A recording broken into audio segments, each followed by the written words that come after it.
تمام دیکھنے اور سننے والوں کو جانی علی کی طرف سے آداب۔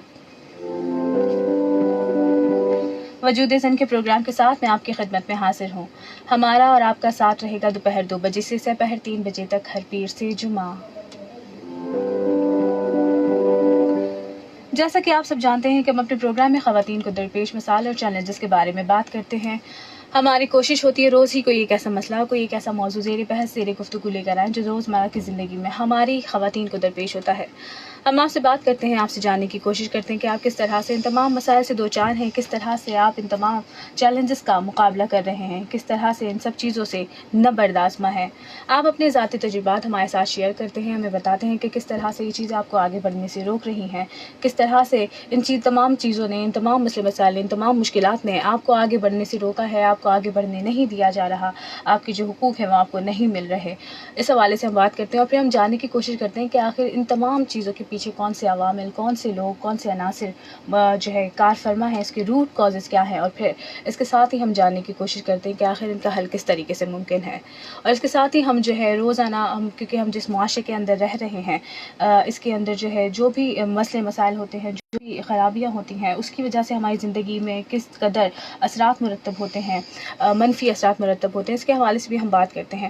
اور اس کے ساتھ ہی ہم جو ہے وقتاً فوقتاً ہم اپنے پروگرام کے اندر خواتین کو جو ہم دیکھتے ہیں کہ ان تمام چیزوں کے لیے، ہماری خواتین کے لیے، حقوق کے لیے، ان کے لیے جنگ لڑ رہی ہیں، ان کے لیے کام کر رہی ہیں، کہ جیسے پھر ہم بولتے ہیں نا کہ ایک تو آپ کے اپنا جو مسئلہ ہوتا ہے آپ اس کو حل کر دیتے، لیکن اگلا اسٹیپ یہ ہوتا ہے کہ پھر آپ ان لوگوں کے لیے، اپنی جیسی خواتین کے لیے، اپنے جیسے لوگوں کے لیے جن تمام مسائل سے دوچار ہیں، ان کے لیے آپ جب کام کرتے ہیں تو وہ اگلا اسٹیپ ہوتا ہے۔ اور ایسی جو ہم خواتین ہوتی ہیں، ہمارے پاس آتی ہیں اور بتاتی ہیں، اور ہمیں اس سے یہ ہوتا ہے کہ وہ انسپریشن ہوتی ہیں، اور پھر جو ہماری جو ایک عام خاتون ہوتی ہے، عام لسنر ہے، جو دیکھنے والا سننے والا ہے، اسے بھی سمجھ آتی ہے کہ چیزیں کس طرح سے حل ان کا ممکن ہے۔ مایوسی کی ضرورت نہیں ہے، بلکہ ہمیں ہمت کی، باہمت اور بااعتماد ہونے کی ضرورت ہے۔ جیسا کہ آپ سب جانتے ہیں کہ 5 فروری جو کہ یوم کشمیر کے نام پہ ہم جو ہے سیلیبریٹ کرتے ہیں پاکستان میں، وہ آ رہا ہے، اور ہمارے ساتھ اس وقت آپ دیکھ رہے ہیں کہ ایک خاتون بیٹھی ہیں، بڑی خوبصورت سی، بڑی سوبر سی، ڈیسنٹ سی شخصیت ہیں وہ ہمارے ساتھ۔ لیکن آپ جب ان کی باتیں سنیں گے تو آپ کو اندازہ ہوگا، آپ اس بات کا جو ہے اچھے سے ادراک کر سکیں گے کہ وہ نظر تو آ رہی ہیں کہ بڑی ڈیسنٹ سی ہیں، لیکن کتنی جو ہے بہادری سے وہ ہماری خواتین کے لیے، اور خاص طور پہ آزاد جموں کشمیر کی خواتین کے لیے کام کر رہی ہیں۔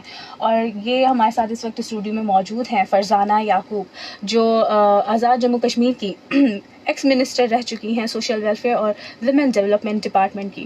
انہوں نے اپنے دور میں خواتین کو امپاور کرنے کے لیے، ہم دیکھتے ہیں کیونکہ جب کچھ ہماری سوسائٹی اور جو ہماری ثقافتی جو رکاوٹیں ہوتی ہیں، ان تمام صورتحال کے اندر جو ہے کام کرنا خاتون کا، کسی عورت کا، وہ ایک اپنے آپ میں ایک چیلنج ہوتا ہے۔ لیکن اس کے ساتھ ہی جب پھر ہم بات کرتے ہیں، جب فیملی کی سپورٹ ہوتی ہے، تو پھر جو ہماری خواتین ہوتی ہیں، پھر ہم دیکھتے ہیں کہ وہ ہر میدان کے اندر کس طریقے سے جو ہے جنگ لڑ رہی ہوتی ہیں اور کس طریقے سے کامیاب ہوتی ہیں۔ تو فرزانہ بھی ان میں سے ہی ایک ہیں، اور ہم فرزانہ سے خود ہی جاننے کی کوشش کریں گے کہ فرزانہ نے آخر جو آج ہمارے ساتھ بیٹھی ہیں آزاد جموں کشمیر سے، تو ان کی کیا اسٹرگل کیا رہی ہے، آزاد جموں کشمیر کی جو ہسٹری ہے، جو تاریخی پس منظر ہے، اس میں خواتین کا کیا کردار رہا ہے، اس حوالے سے ہم فرزانہ سے ہی جاننے کی کوشش کریں گے۔ پہلے تو بہت بہت شکریہ فرزانہ، آپ نے اپنا قیمتی وقت ہمیں دیا اور ہمیں بتانے کے لیے، ہمیں سکھانے کے لیے، ہمیں سمجھانے کے لیے آپ ہمارے ساتھ آئیں، اس کے لیے ہم آپ کا جو ہے بہت شکر گزار ہیں۔ اور فرزانہ، اب آپ مجھے اپنے بارے میں بتائیے، آزاد جموں کشمیر کی عورت کتنی با اختیار ہے، اور اس کا جو سفر ہے شروع سے لے کے جو اس کا تاریخی پس منظر ہے، اس کے حوالے سے آج ہمیں بتائیے۔ آپ کا بہت بہت شکریہ۔ اہم موضوع جو ہے وہ ہے کشمیر، اور ساتھ میں یہ ہے کہ آپ نے مجھے انوائٹ کیا، بہت بہت شکریہ۔ خواتین کی امپاورمنٹ پر بات ہونی چاہیے۔ پروگرام شروع ہونے سے پہلے آپ سے کچھ ایسی بات ہو رہی تھی کہ کس قدر عورت کی پریزنس جو ہے وہ کاسمیٹک ہوتی ہے، اور کس قدر عورت کی پریزنس ایکچولی کچھ فرق کرتی ہے یا بہتری لاتی ہے۔ بالعموم خواتین کو اگر کسی بھی پروسیس میں ساتھ رکھا جاتا ہے تو یہ سمجھا جاتا ہے کہ ہماری ذمہ داری پوری ہو گئی۔ یہ خواتین دیکھ لیجئے، یہ پورا جو ہے سلسلہ صرف مردوں کا اس میں نہیں ہے، یہاں پر چونکہ عورتوں کی پریزنس ہے تو اس لیے جینڈر گیپ جو ہے وہ اس کو ہم ایڈریس کر رہے ہیں. اور یہ دیکھیں جی، یہ خواتین بہت امپاورڈ جی. بات یہ نہیں ہے. اگر تو جو کوئی بھی پروسیس ہے وہ فیصلہ سازی کا پروسیس ہے، اگر خواتین اس فیصلہ سازی کے پروسیس میں شامل ہیں، یعنی کہ وہ بھی فیصلہ لے رہی ہیں کوئی، تو پھر تو یہ مانا جائے کہ اچھا ٹھیک ہے جی، بالکل جی امپاورمنٹ ہو رہی ہے. لیکن اگر صرف تصاویر کے لیے یہ سارا کچھ ہو رہا ہے تو یہ امپاورمنٹ نہیں ہے، یہ ایک کاسمیٹک چینج ہے کہ جی آج آپ نے ان کو لا کر بٹھا دیا، کل کسی اور کو بٹھا دیں گے. لیکن یہ ہے کہ معاملات میں کسی قسم کی بہتری نہ آئے. اور کس قسم کے معاملات میں ہم بہتری چاہ رہے ہیں کہ خواتین کو ان کے حقوق ملیں. امپریشن یہی رہتا ہے کہ جی بہت بہتر حالات ہیں، بہت بہتری ہو گئی ہے جی، نمبرز اور اسٹیٹس آر امپروونگ. لیکن امپروومنٹ اس لیے اپریشیٹ کرنی چاہیے کہ بہت بری حالت ہے اور اس سے کچھ بھی بہتری ہو تو الحمدللہ ثم الحمدللہ کہ بہتری آ رہی ہے. لیکن کیا اس کا مطلب ہے کہ بس یہاں پر ہم رک جائیں؟ نہیں، ہمیں بہت زیادہ کام کرنے کی ضرورت ہے. میں اپنے بارے میں بتاتی چلوں کہ بلکہ خود سے اپنے بارے میں بتانے سے پہلے میں اپنے فیملی کے بارے میں بتا دیتی ہوں. ہم لوگ ایک پولیٹیکل فیملی ہیں. ہم 1980 سے سیاست میں ہیں. میرے تایا جو ہے 1985 میں کشمیر کی اسمبلی میں MLA تھے. اس کے بعد میری والدہ محترمہ جو ہے 1987 کے لوکل باڈیز الیکشن کنٹیسٹ کیا وہ کاؤنسلر بنی تھی. آپ کی والدہ؟ جی ہاں. اور اس سے پہلے تک جو ہے میرے والد صاحب بھی 80s اور 90s میں الیکشن کنٹیسٹ کرتے رہے MLA کا، لیکن وہ نہیں جیتے. تو ہمارے گھر میں جو پہلے جیتا ہے وہ میری والدہ ہیں. سو امپاورمنٹ تو یہیں سے شروع ہوئی کہ امی جو ہیں وہ نہ صرف جیتی بلکہ کاؤنسلر بنی اور ایکٹیولی انہوں نے کام کیا. اور اس وقت ہم بہت چھوٹے تھے، 4 بہن بھائی. سب کچھ ساتھ اس لیے چل سکا کیونکہ as a family support system اچھا تھا. اور سب سے بہترین سپورٹ جو ہے آپ کے ہم سفر کی ہوتی ہے. یہ کہنا کہ جی میرے والد صاحب ساتھ نہ دیتے تو تب بھی یہ سب کچھ ہو جاتا ہے، یہ بالکل غلط ہے. ایسا ممکن نہیں تھا. ہماری اوپننس یا ہماری ساری جو سکسیس ہے وہ اس لیے ہے کہ ہمارے جو والدین ہیں انہوں نے ہمارے جو ہے ہمیں لمٹ نہیں کیا اچھے کاموں میں، یا ہمارے لیے ہمارے فیصلے اس طرح سے نہیں کیے گئے. ہمیں یہ آزادی تھی کہ ہم اپنے فیصلے کر سکیں. پھر یہ ہے کہ چونکہ پولیٹیکل فیملی ہے تو ہمیں کچھ سیکھنا نہیں پڑا. ہم اس سلسلے میں پیدا ہوئے ہیں. الیکشن کیمپین کرنا، لوگوں کے پاس جانا، ان سے ووٹ مانگنا، یہ ہمارے لیے ایک روٹین کی بات ہے کیونکہ ہر 5 سال بعد ہمیں یہ کام کرنا ہوتا ہے. ایسا کوئی بھی جب الیکشن لڑ رہا ہوتا ہے آپ یہ یاد رکھیے کہ چہرہ تو آپ ایک دیکھ رہے ہوتے ہیں، ووٹ ایک بندہ اس کے نام پر کاسٹ ہوتے ہیں، لیکن اس کا پورا خاندان پیچھے اس کے چل رہا ہوتا ہے، پوری ٹیم ہوتی ہے، سپورٹ سسٹم ہوتا ہے. سب مل کے ایک فیملی کی طرح کام کرتے ہیں، الیکشن میں جاتے ہیں اور پھر ہار اور جیت جو ہے وہ اس کا فیصلہ ہوتا ہے. تو 2001 میں پھر میرے والد صاحب الیکشن جیتے، اس میں وہ منسٹر بنے. 2006 میں میرے والد صاحب دوبارہ الیکٹ ہوئے تھے آزاد کینڈیڈیٹ کے طور پر، اور 2009 میں پھر وہ پرائم منسٹر بنے تھے. 2011 میں پیپلز پارٹی کے ٹکٹ پر ہم لوگوں نے الیکشن کنٹیسٹ کیا تھا اور میرے والد صاحب صدر بنے اور میں منسٹر بنی. میرا پورٹ فولیو تھا ویمن ویلفیئر ڈیولپمنٹ اور سوشل ویلفیئر، جس میں کہ کافی زیادہ کام کرنے کا موقع ملا. جب آپ کے ساتھ آپ کی جو سارا کیبنٹ ہوتا ہے وہ آپ کے اگینسٹ نہ ہو، ٹھیک ہے، جو باقی منسٹرز ہیں وہ آپ کو جو ہے کمزور نہ کریں، تو آپ بہت طاقتور ہوتے ہیں مل کر. مطلب ایک اکیلا انسان جو ہے وہ ہیرو تو اور ہیروئن تو بن سکتا ہے لیکن کامیابی کبھی کر سکتا ایک اکیلے انسان کی نہیں ہوتی. تو سب نے مل کر، اور اس وقت جو ہمارے وزیر اعظم صاحب تھے چودھری عبد المجید صاحب، وہ اور جو سارے جو کیبنٹ تھا مل کر کام کیا ہے اور بہت سارا کام ہو پایا. اگر ہم خدا نخواستہ ایک دوسرے کو کمزور کرنے کی کوشش میں لگے رہتے، جو کہ آج کل ہم یہ روش دیکھتے ہیں بہت ہی افسوسناک، تو پھر کام نہیں ہو پاتا. ساتھ چلیں، اتحاد میں واقعی بہت برکت ہے. 2011 سے 2016 تک کیا کیا ہم نے. ایک تو جو اجتماعی کام کیے گئے وہ یہ ہیں کہ 2011 سے پہلے صرف ایک یونیورسٹی تھی آزاد جموں کشمیر میں, کوئی میڈیکل کالج نہیں تھا. 2016 تک آزاد جموں کشمیر میں اس کے 3 ڈویژن ہیں, تینوں ڈویژنل ہیڈ کوارٹرز میں ایک ایک میڈیکل کالج سٹارٹ ہو گیا تھا, جس کا مطلب ہے کہ وہاں پر اس کی جو ریکوائرمنٹ ہے ہاسپٹل کی وہ پوری تھی, سارا کچھ وہ سلسلہ فنکشنل ہو گیا تھا, اسٹوڈنٹس کا انڈکشن اور ان کی پڑھائی شروع ہو گئی تھی. 5 یونیورسٹیز جو ہیں وہ فلی فنکشنل ہو چکی تھی. ایجوکیشن کا میں اس لیے سب سے پہلے ذکر کرتی ہوں کہ ہمارے کشمیر میں جو ہے تعلیم کی بہت اہمیت ہے, پورے پاکستان میں ہے یقیناً, لیکن ہمارے کشمیر میں یہ مسئلہ آپ نہیں دیکھیں گے کہ خدا نخواستہ بچیوں کو پڑھنے نہیں دیا جا رہا. سب کے لیے ایکول اپرچونیٹیز ہے. ایشو ہمیں اس وقت آتا ہے جب اسکول جو ہے وہ گھر سے زیادہ دور ہوتا ہے, تو تب ہماری بچیوں کو بہت پرابلم آتا ہے. تو اس میں پرائمری لیول کا جو اسکول ہوتا ہے وہ قریب ترین ہونا چاہیے, اس کے بعد پھر مڈل کا اسکول آتا ہے, پھر ہائر سیکنڈری, اور پھر سیکنڈری سارا سلسلہ ہوتا ہے. وہ پھر تھوڑے تھوڑے دور ہوتے جاتے ہیں کیونکہ اب آپ بڑے ہوتے جا رہے ہیں, آپ تھوڑا زیادہ ٹریول کر سکتے ہیں. اس کو امپروو کرنے کی کوشش کی گئی, روڈ انفراسٹرکچر کو بہتر کرنے کی کوشش کی گئی اور کیا بھی گیا. بہت سارے کام کیے گئے.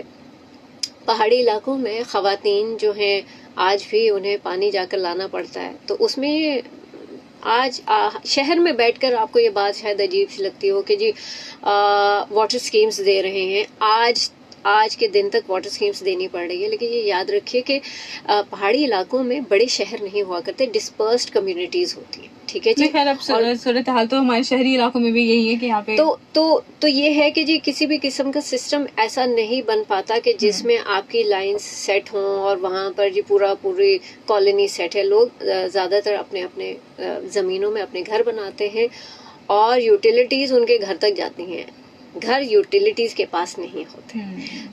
آج تک بھی یہ اسکیمز چل رہی ہوتی ہیں. سب سے زیادہ جو فائدہ ملتا ہے واٹر اسکیم کا وہ ایک عورت کو ملتا ہے, کیونکہ وہ جاتی ہے پانی لینے. وہ وقت بچاتی ہے تو وہ اپنی تھکان بھی کم کرتی ہے, پھر وہ زیادہ پروڈکٹیو ہوتی ہے, چاہے وہ اپنے بچوں کو پال رہی ہے, چاہے وہ اپنے گھر میں بیٹھی ہوئی ہے. اس سے قطع نظر امپاورڈ وومن صرف وہی نہیں ہے جو گھر سے باہر نکلی ہے اور باہر کام کر رہی ہے. امپاورڈ وہ بھی ہے جو پڑھی لکھی ہے لیکن اپنے بچوں کو پال رہی ہے یا اپنا گھر سنبھال رہی ہے. وہ سب مرد اور عورتیں جو کام کر رہے ہیں اپنے ملک کے لیے, اپنے ملک کے لیے, اپنی سوسائٹی کی بہتری کے لیے, ان سب کو کریڈٹ جانا چاہیے. کیونکہ میں آپ دیکھتی ہوں کہ بہت زیادہ پریشر ہے کہ نہیں باہر نکل کر کام کریں. تو کیا ہم یہ کہہ رہے ہیں کہ جو گھر میں ہیں وہ کسی طرح سے کم ہے؟ پتہ ہی نہیں. جو خواتین گھر پہ کام کرتی ہیں ان کا تو ویکینڈ بھی نہیں ہوتا, ان کی کوئی چھٹی نہیں ہوتی. تو سب مل کر کام کریں. جب بھی لٹریسی کا سروے ہوتا ہے تو اس میں ہائیسٹ جو یونین کاؤنسلز آتی ہیں وہ آزاد جموں کشمیر کی ہوتی ہیں اور ہمارے حلقے کی ہوتی ہیں راولہ کوٹ کی, جس کا برابری پہ آتا ہے اسلام آباد ICT کا. ہمارا جو ایجوکیشن لیول ہے, جو لٹریسی لیول ہے وہ بہت ہائی ہے. بچے اور بچیوں کا دور دراز ترین علاقوں میں آپ چلے جائیں, آپ کو بچیاں ملیں گی جو ماسٹرز کر رہی ہیں جو یا کر چکی ہیں, آپ کو بچے ایسے ملیں گے. اچھا ہاں فرزانہ, جیسے آپ نے کہا ماسٹرز اور یونیورسٹیز بنائی, لیکن ہم نے دیکھا کہ ابھی صورتحال ایسی ہے کہ وہاں بچیاں لڑکیاں پڑھ رہی ہیں, ایم فل کر رہی ہیں, ماسٹرز کر رہی ہیں, تعلیم حاصل کر رہی ہیں, لیکن ان کے لیے ملازمت کے مواقع اس طرح سے نہیں ہے جس طرح سے ہونے چاہیے.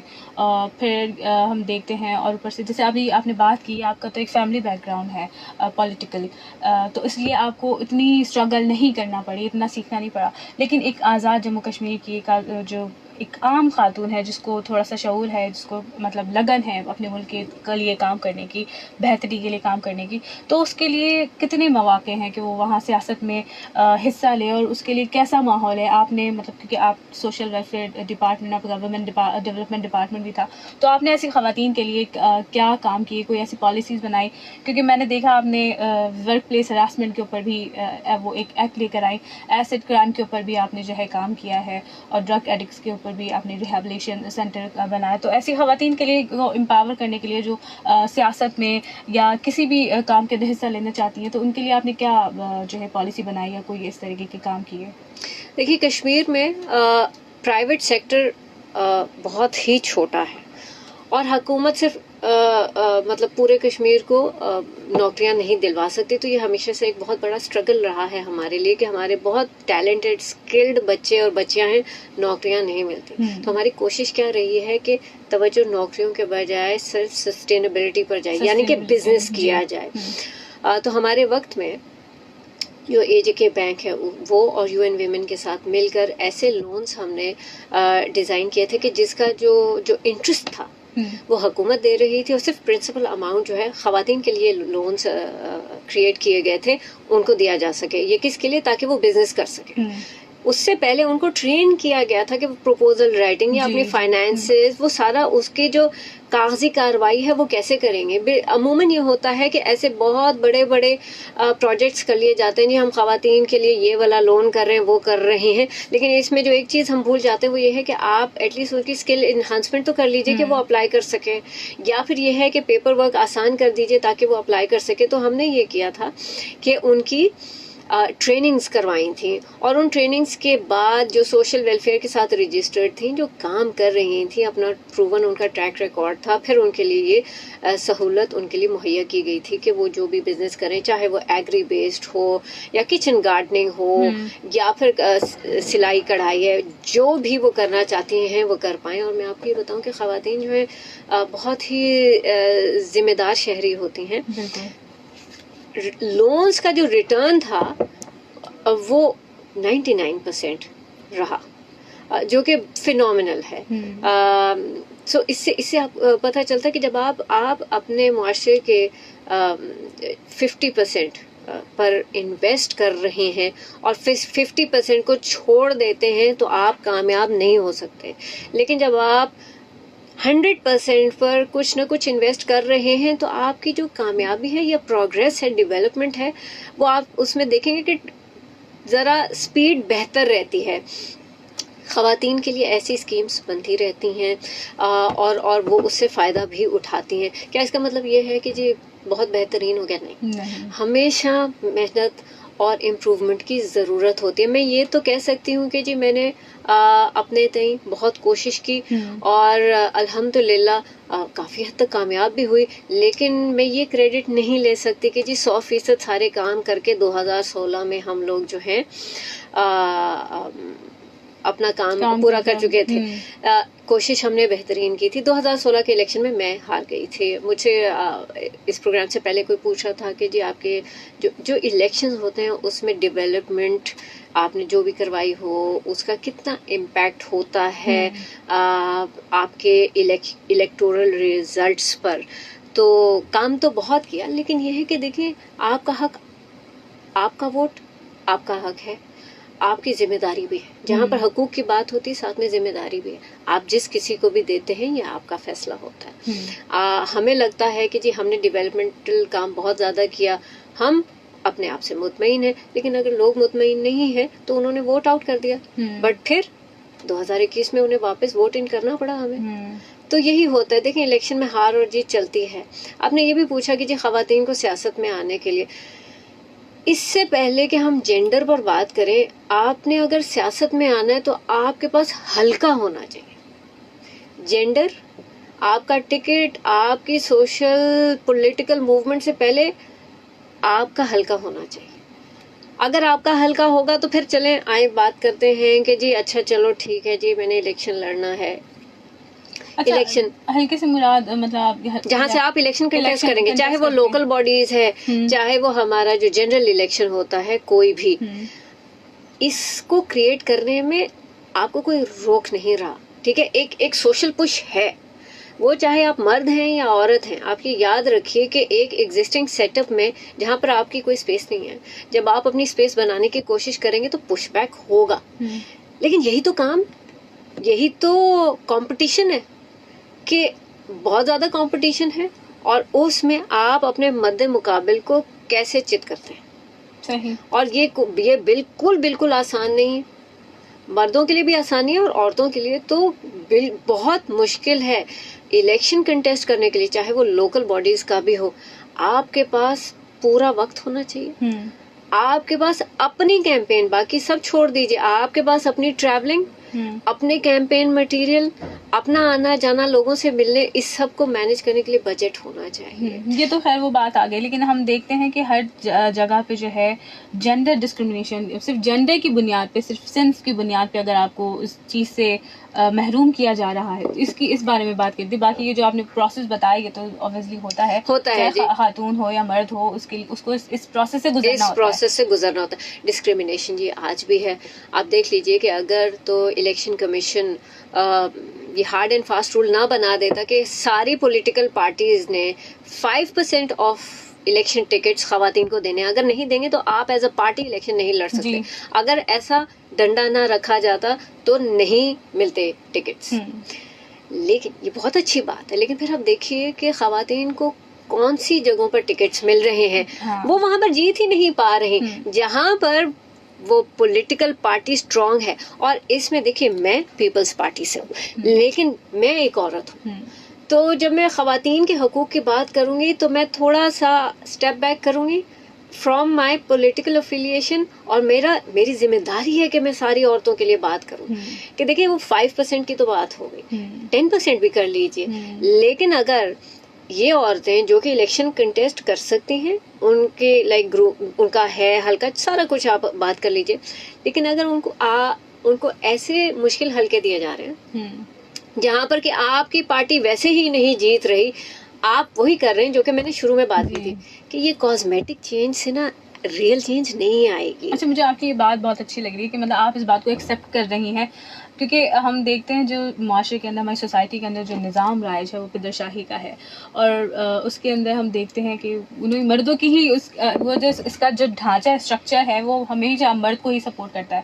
اب جیسے آپ نے بات کی نا کہ ہمارے اس میں سوسائٹی کے اندر یہ بھی بات کی جا رہی ہوتی ہے نہیں اب تو خواتین بڑی امپاورڈ ہیں, ان کو جو ہے بڑا اسپیس دیا جا رہا ہے, وہ CEO ہے اس فلاں کمپنی کی. لیکن پھر وہی بات ہم دیکھتے ہیں جہاں پہ صرف فیمیل ریپرزنٹیشن ہوتی ہے وہیں پہ ان کو جو ہے ایگزیکٹو پوزیشن کے اوپر دکھایا جاتا ہے کہ ہاں یہ ہماری فیمیل ہے. لیکن جب پالیسی میکنگ کی بات آ جاتی ہے, ڈیسیجن میکنگ کی بات آ جاتی ہے, وہاں پہ ہمیشہ سائڈ ہی کیا جا رہا ہوتا ہے, مطلب وہاں پہ تو سنی بھی نہیں جا رہی ہوتی ہے. اور یہ جو آپ بات کہتی ہیں بالکل 100% اسی طریقے کی بات ہے, اور یہی صورتحال ہے. اچھا فرزانہ, اگر آپ کو اعتراض نہ ہو تو, کیونکہ ہمارے پاس کالرز بھی ہوتے ہیں, ریگولر کالرز بھی, وہ سوال پوچھتے ہیں, وہ بھی پوچھنا چاہیں گے کچھ, تو اگر آپ کی اجازت ہو کال لیں. ٹھیک ہے جی, کالر ہے ہمارے ساتھ, ان سے بات کریں گے. ہیلو, السلام علیکم. ہیلو, میرے خیال میں شاید ٹیکنیکل وجوہات کی وجہ سے کال نہیں لگی. اچھا جی فرزانہ, پھر ہم آ جاتے ہیں اسی بات کے اوپر, جیسے آپ نے بات کی کہ جو ہے خواتین کو اس طریقے سے اسپیس نہیں. اچھا مجھے تھوڑا سا بتائیں کہ آزاد جموں کشمیر کی جو آج کی ہماری جو خواتین ہیں, وہ جو جد و جہد آزادی کی جو جنگ ہے اس میں کیا ہماری خواتین کا کیا کردار رہا ہے, اور ابھی بھی, کیونکہ ہمارے جو وہ مقبوضہ کشمیر میں جو خواتین ہیں اور جو آزاد جموں کشمیر کی خواتین ہیں, مسئلے مسائل تو ساری خواتین کے ایک ہی ہیں, لیکن ہم دیکھ رہے ہیں کہ مجھے ابھی بتائیے کہ ابھی کیا تبدیلی کوئی آئی ہے, کتنا جو ہے ہماری خواتین باشعور ہوئی ہیں اور اپنے حقوق سے ان کو آگہی ہوئی ہے. ابھی کیا فرق ہے پہلے کی خواتین میں اور آج کی خواتین میں, کیا فرق ہے؟ بہت فرق ہے جی. آج جو ہے ایک تو یہ ہے کہ خواتین پڑھ لکھ گئی ہیں, اب آپ کو کوئی نہیں روک رہا. میں کشمیر کی بات کر رہی ہوں, ٹھیک ہے, پاکستان کے مختلف علاقوں میں بہت سیویئر چیلنجز ہیں, تو اس لیے میری بات کو آپ کشمیر کی ٹیریٹری تک رکھیے. ابھی میں اسی کی بات کر رہی ہوں کہ آپ کے تعلیم کی حد تک ایشوز کافی حد تک بہتر ہو چکے ہیں, ٹھیک ہے. ہاں, لیکن آگے اپرچونٹیز چاہے وہ جاب کی ہو یا بزنس کی ہو وہ کم ہیں. کیونکہ کشمیر میں زیادہ تر لوگ جو ہیں, جو مرد ہیں, وہ کشمیر سے باہر گلف کنٹریز میں کام کرنے جاتے ہیں. خواتین ایسا نہیں کر سکتی. یہ ابھی تک ایسا نہیں ہوا ہے کہ ان کو اسکلڈ لیبر میں بھیجا جا رہا ہو, تو وہ ایک بہت ہی ڈراسٹک ڈکریز ہے اپرچونٹی ٹو ارن میں. اگر ہم بات کرتے ہیں بزنس کا, تو کس قسم کے بزنسز ہیں, اس میں بھی بہت زیادہ اپرچونٹیز نہیں ہیں. کچن گارڈننگ ہو گئی, باقی جو لوکل سطح پر کیے جا سکتے ہیں. ہاں, انٹرنیٹ کی وجہ سے امپروومنٹ آئی ہے, کہ آپ آن لائن کام کر سکتے ہیں. اس کی اب ریگولرلی ٹریننگز بھی ملتی ہیں, پورے پاکستان میں دی جاتی ہیں. اسی طرح سے کشمیر میں بھی مختلف آرگنائزیشنز بھی ٹرین کر رہی ہیں, یونیورسٹیز میں بھی اس چیز کو پش کیا جا رہا ہے کہ آپ اپنے آپ کو فائنینشلی کمزور نہ سمجھیں, امپاورڈ سمجھیں. آپ کا چاہے جو بھی جینڈر ہے, آپ گھر پہ بیٹھ کر ارن کر سکتے ہیں. اور بہت ساری خواتین عموماً جو ہے فائنینشیل امپاورمنٹ سے اس لیے رہ جاتی ہیں کہ گھر سے نکلنا کی مجبوری ہوتی ہے. بات یہ نہیں ہے کہ آپ کو کوئی روک رہا ہے, لیکن آپ کی ذمہ داریاں بھی ہیں, آپ کے بچے بھی ہیں. ہو سکتا ہے کہ آپ کے گھر میں آپ کے پیرنٹس بیمار ہوں تو نکل کے کام کرنا جو ہے شاید مشکل ہو, لیکن انٹرنیٹ کی سہولت کی وجہ سے یہ گھر پر رہ کر کام کرنا جو ہے وہ ایک بہت بڑی اپرچونٹی ہے, جس میں کہ خواتین اس کا فائدہ اٹھا رہی ہیں جی, اور اس کو آگے بڑھانے کی کوشش کی جا رہی ہے. مقبوضہ کشمیر کی آپ نے بات کی تو دیکھیے وہاں کا عالم یہ ہے کہ جو مقبوضہ کشمیر ہے وہاں پر ہندوستان کشمیریوں کی آئیڈینٹی جو ہے نا اس کو ختم کرنے پر مصروف ہے.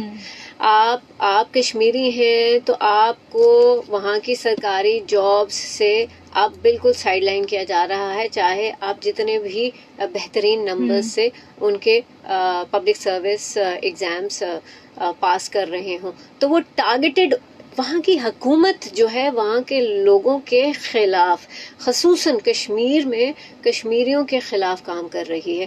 ہندوستان کی روش ہی یہ رہی ہے کہ وہ کشمیر میں جو رہنے والے جو رہائشی ہیں, جو کہ وہاں کے اسٹیٹ سبجیکٹس ہیں, ان کو ہمیشہ کمزور کرنے کی کوشش کرتا رہا ہے.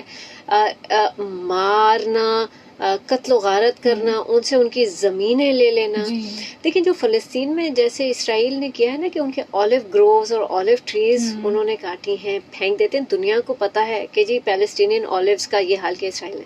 دنیا کو یہ نہیں پتا کہ مقبوضہ کشمیر میں ہمارے سیب کے باغات ہیں جن کے ساتھ وہی حال کیا ہے ہندوستان نے جو اسرائیل نے فلسطین میں اولیوز کے ساتھ. سب کو وہ پتا ہے, لیکن یہ نہیں پتا کہ کس طرح سے لے لیا گیا ہے, کس قسم کی تباہی کر دی گئی ہے ہمارے کشمیریوں کے ساتھ. کوئی بات نہیں کرتا, اس لیے کوئی سمجھ نہیں سکتا کہ وہاں پر ایشو کیا ہے. لوگ سمجھتے ہیں کہ معاملات جو ہیں تھوڑے سیٹل ہوتے جا رہے ہیں, کشمیری باہر نکلتے نہیں ہیں تو شاید حالات بہتر ہو رہے ہیں. ایسی بات نہیں ہے. جب 9 لاکھ فوج آپ کے خلاف کھڑی ہوئی ہے اور آپ کو ہر دم مارنے پر تیار ہے, قتل کرنے پر تیار ہے, آپ کیوں کر نکلیں گے؟ آپ تو کچھ نہیں کر رہے تب بھی آپ کو شہید کیا جا رہا ہے, کچھ کریں گے تو ویسے بھی آپ کو شہید کیا جائے گا. یہ وہ علاقہ ہے کہ جہاں پر ہندوستان کی فوج خود کہتی ہے کہ 500 سے زیادہ فریڈم فائٹرز نہیں ہیں. آپ سوچئے کہ 500 وہ سے 1000 تک کے نمبر سے اوپر انہوں نے کبھی کوٹ نہیں کیا, لیکن کتنی فوج انہوں نے ہمیں مارنے کے لیے رکھی؟ 9 لاکھ. 2019 میں انہوں نے کانسٹیٹیوشن چینج کی, انہوں نے کہا یونین ٹیریٹری بن گئی ہے جی کشمیر, لداخ اور جموں اور ویلی اور یہ اور وہ اور 100 باتیں. ہم حالات ٹھیک کر رہے ہیں, ہم ڈیولپمنٹ کر رہے ہیں, یہ آ رہا ہے وہ آ رہا ہے, ہم ایسے کر رہے ہیں. اچھا چلیں, بڑی بات ہے, ہمیں یہ بتا دیجئے کہ آپ نے کتنی فوج نکالی ہے وہاں سے. اگر اتنا آپ کے ہاتھ میں ہے, اتنے آپ کامیاب ہوئے ہیں, تو بتائیے کہ کتنی فوج نکالی. کیا آپ کو پتا ہے کہ حالیہ الیکشن میں اور فوج لانی پڑی انہیں؟ جی, الیکشنز کنڈکٹ کروانے کے لیے رزلٹ ویسے ان کے مرضی کے بالکل بی جے پی کو شوق ہوا, بہت بڑی تعداد نکلی. لوگ سمجھ رہے ہیں کہ بہت زیادہ کشمیری اس لیے نکلے ہیں کیونکہ انہوں نے ایکسیپٹ کر لیا 2019 کا فیصلہ. نہیں, کشمیریوں نے ایکسیپٹ نہیں کیا. مسلم کانفرنس جس کو سب سے زیادہ ووٹ پڑے ہیں, جس نے کہ حکومت بھی وہاں پر بنائی ہوئی ہے, اس نے یہ کہا, پی ڈی پی نے یہ کہا کہ ہم ہندوستان سے بات کریں گے کہ 2019 کا جو انہوں نے جو کانسٹیٹیوشن چینج کی ہے, ہمیں اپنا اسٹیٹ ہوڈ واپس چاہیے. کشمیریوں نے ووٹ اس انڈورسمنٹ پر دی ہے کہ 2019 میں جو ہوا وہ غلط ہے, ہم نہیں مانتے. اس لیے اتنے سارے لوگ نکلے اور اتنی بڑی ٹرن آؤٹ تھی, اور اس کو مس ریپرزینٹ کیا جاتا ہے کہ جی وہ دیکھیں جی کشمیریوں نے تو قبول کر لیا. نہیں, ایسی بالکل بات نہیں ہے. اچھا فرزانہ کالر ہے ہمارے ساتھ, کافی دیر سے تقریباً کالز آ رہی ہیں, بات کرنا چاہ رہے ہیں, لوگوں کے سوالات ہیں. کالر ہیں, ان سے بات کریں گے. ہیلو, السلام علیکم. وعلیکم السلام. جی,